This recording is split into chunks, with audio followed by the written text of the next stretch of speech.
In the span of just a few decades, China has risen from a largely agrarian society to become the world's undisputed manufacturing superpower. Shenzhen, once a fishing village, transformed into a megacity and a global electronics hub. Companies like Foxconn, Huawei, and BYD emerged from these zones, assembling products for giants like Apple, Sony, and Tesla. China is now the largest producer of steel, cement, and solar panels globally. The country also leads in shipbuilding and automobile production, supplying major global markets with a vast range of goods. By mastering the supply chain and scaling operations, China can produce goods at costs unmatched by most other countries. How did this insane transformation happen? What were the key factors that enabled China to dominate global manufacturing so completely? And what are the implications of China's rise for the rest of the world? The story of China's ascent as a manufacturing giant begins in the late 1970s, when the country's leaders embarked on a series of bold economic reforms. These reforms, spearheaded by Deng Xiaoping, marked a decisive break from the centrally planned economy of the Maoist era and set China on a path toward market-oriented growth. The shift was a radical departure from Mao's focus on self-reliance and collective farming, which had left the country economically stagnant. One of the cornerstone strategies of Deng's reforms was the creation of special economic zones, particularly in coastal cities like Shenzhen, Xiamen, and Zhuhai. These zones offered a business-friendly environment with tax incentives, reduced regulations, and improved infrastructure, designed to attract foreign investment and foster export-led growth. Shenzhen, in particular, transformed from a small fishing village into a sprawling metropolis, becoming a global hub for electronics manufacturing. In the 1980s and 1990s, foreign multinational companies, from tech giants like Apple and IBM to textile and toy manufacturers, began outsourcing production to China to take advantage of its low-cost labor. The Chinese government also prioritized investments in infrastructure, such as highways, ports, and railways, enabling the efficient movement of goods within the country and to global markets. At the same time, China encouraged the development of state-owned enterprises while allowing the rise of private businesses.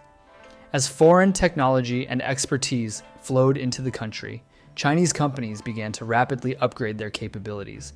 They moved from producing basic goods like clothing and toys to more advanced products like electronics, machinery, and, eventually, cars and semiconductors. China's integration into the World Trade Organization in 2001 was another pivotal moment. This formalized China's role in the global trade system and allowed it to significantly expand its export markets. As the country modernized its industries, it quickly became the go-to manufacturing hub for the world, producing everything from iPhones to cars at an unprecedented scale and speed.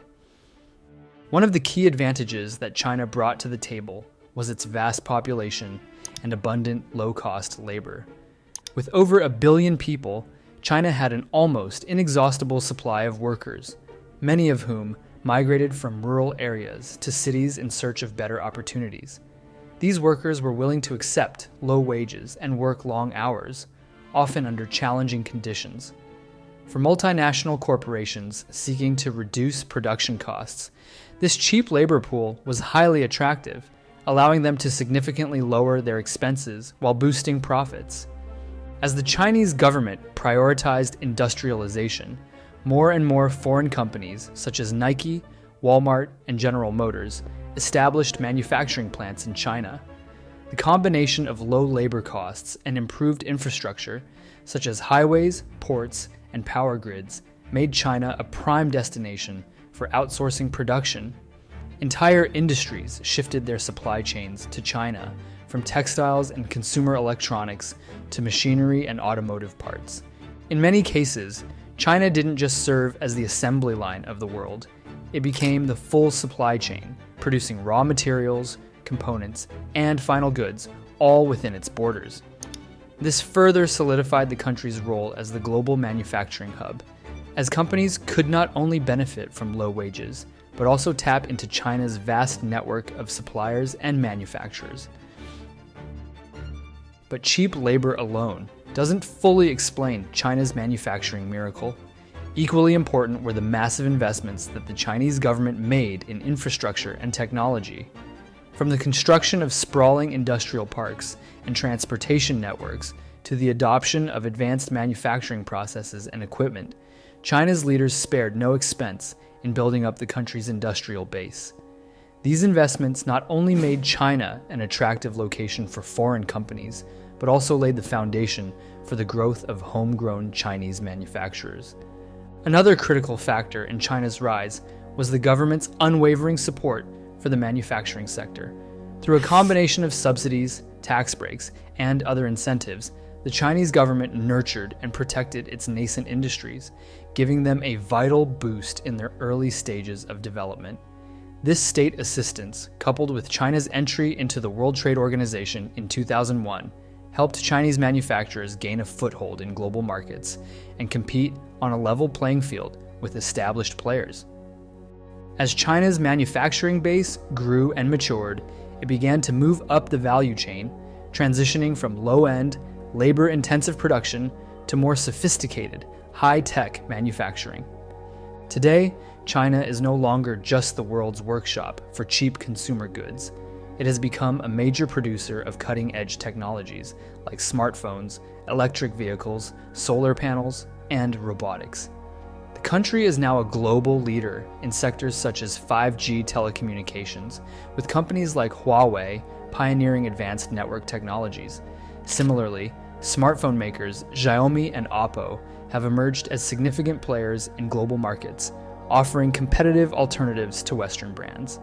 In the field of robotics and drones, Chinese firm DJI dominates the global market, holding a substantial share in both consumer and industrial drone production. China has also made major strides in electric vehicle production, with companies like BYD and NIO challenging traditional automotive manufacturers and pushing the envelope in green technology. This shift from low-cost manufacturing to high-tech production has allowed China to not only maintain its role as a global manufacturing hub, but also to climb the technological ladder, positioning itself as a direct competitor to Western tech giants. But China's manufacturing boom has not been without its costs. The rapid industrialization that fueled its economic rise has come at a significant environmental and social price. Factories across the country have contributed to severe air and water pollution, with smog becoming a frequent issue in cities like Beijing and Shanghai. In some regions, toxic runoff from factories has contaminated rivers, impacting both human health and agriculture. On the social front, the economic boom led to mass migration as millions of rural workers moved to urban industrial centers in search of better wages. While this shift has lifted many out of poverty, it has also led to harsh working conditions, with long hours, low pay, and minimal labor protections being common. Migrant workers, who form the backbone of China's manufacturing sector, often live in crowded dormitories, far from their families, and have limited access to social services or benefits. These issues have sparked growing discontent and unrest, leading the Chinese government to recognize the need for reform. As China grapples with these environmental and social challenges, it faces the difficult task of balancing its economic ambitions with the need for more sustainable practices and better protections for its workforce. Looking to the future, China's manufacturing dominance faces new challenges and uncertainties. Rising labor costs, increasing competition from other low-cost countries, and growing trade tensions with the United States all threaten to erode China's competitive edge. At the same time, the COVID pandemic has exposed the risks of global supply chains that are overly dependent on China, leading some companies to consider diversifying their manufacturing operations to other countries. Despite these headwinds, China's manufacturing sector remains a formidable force, deeply embedded in the fabric of the global economy. As China continues to invest in cutting-edge technologies and move up the value chain, it is likely to remain a dominant player in global manufacturing for years to come. The question is no longer whether or not China can be an advanced manufacturing superpower rivaling the West, but rather how it will wield that power and what kind of global economic landscape it will help shape in the decades ahead. Hey there, thanks for watching. I've personally always loved a great story. I've always felt that there's so much richness and lessons to be taken from all the things that happened before us in our past. And on this channel, that's exactly what we'll be covering. All of the social, economic, and cultural contributions of all the different countries and societies that came before us on this planet. So if you liked what you saw and you want to see more, click subscribe and I'll see you in the next one. Thanks.